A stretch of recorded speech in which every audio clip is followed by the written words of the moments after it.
Today's topic is pelvic injuries. If you recollect, we had done a session on pelvic anatomy earlier, and that was supposed to have formed the basis for the lecture today. So you'll find the application of the previous lecture here and how it actually matters in injuries.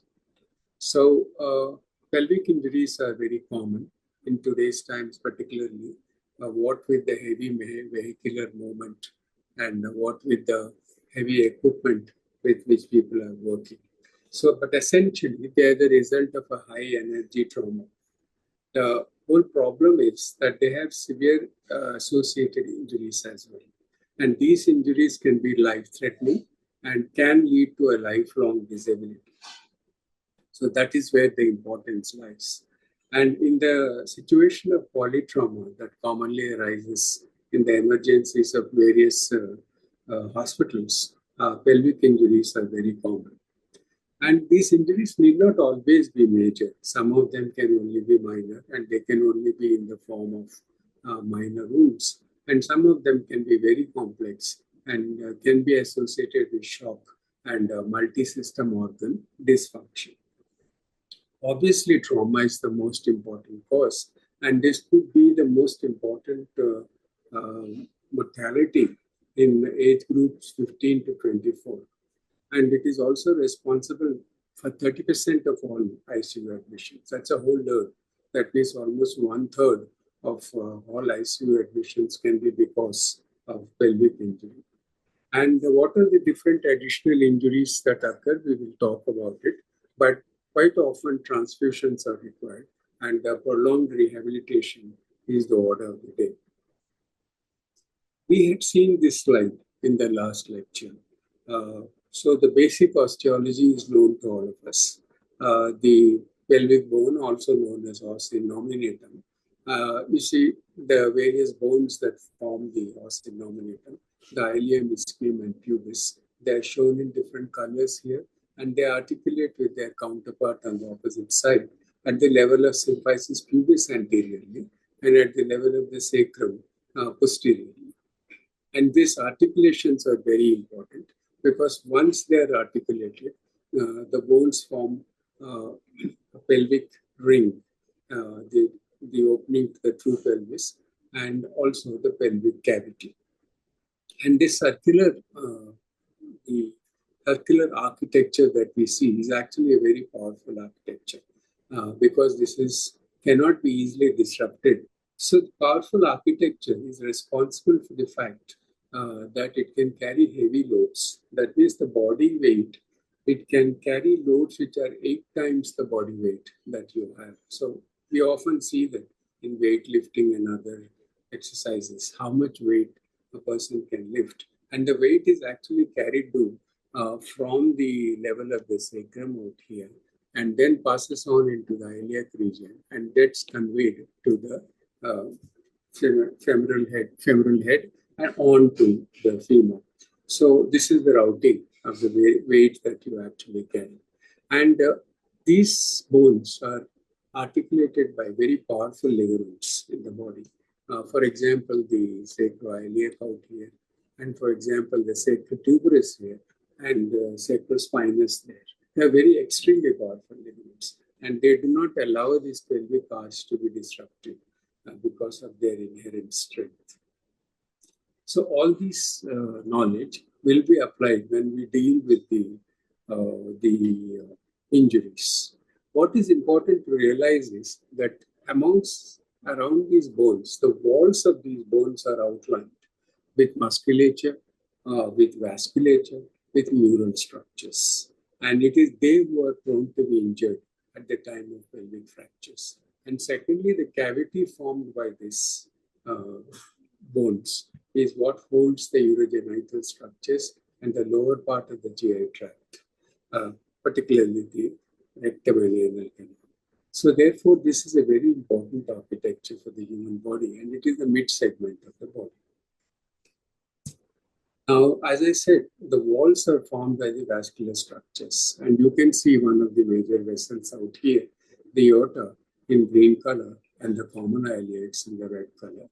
And the common iliacs, this division happens somewhere at L4, L5. And further down, the common iliacs divide into external iliac and internal iliac, and that is usually at the level of the sacroiliac joint. Now, these divisions give off various branches. For example, there are 8 branches to the internal iliac.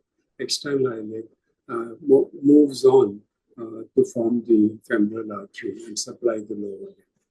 The arteries are accompanied by veins, and the veins also remain in close proximity to the arteries, and they are, for example, right in front of the sacrum, behind the presacral fascia, and source of major hemorrhage in pelvic trauma. So it's important to remember their presence, where they are, and what can be done with them when pelvic injuries are coming to you as a pathology. We will look at that when we see the pathophysiology. This is the vascular anatomy. What about the neural anatomy? This is the most posterior structures, the neural anatomy. What are you seeing here? You are seeing the lumbar plexus, the sacral plexus, and further down, if you go, it will be the coccygeal plexus. Now, are these subject to injury? Yes, they are. Sometimes there can be avulsions of the neural structures, but that is at extreme levels of injury. We will show you the classification of the pelvic fractures, and that is at the extreme levels of injury. But it should stay in your mind, and it is important for you to check for any neural deficit if you see a very bad pelvic fracture. What is the etiology? What is the etiology of pelvic injuries?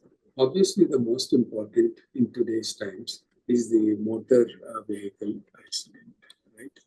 And motor vehicle accidents can be either an anteroposterior compression, that means symphysis pubis in front and sacrum at the back. So if the forces travel along this plane, that will be called the anteroposterior compression. It can be lateral compression, that means from one acetabular side to the other acetabular side. Let us give trochanter as the bony landmark. So in that axis, if there is a compression, then that will be the lateral compression. And you can also have a vertical compression, and that can come from a fall from height. For example, if somebody falls upon the sacrum and the coccyx, then the pressures it generates can also result in fractures, and that will be a vertical compression. The injuries produced by both these pathologies, that means anteroposterior lateral compressions and falling from height, they will be of a different nature. We will show it to you in the future slides. You can also have direct injuries. For example, cyclists and pedestrians, when they are hit by cars, they can have any of the types, anteroposterior, lateral compression, etc.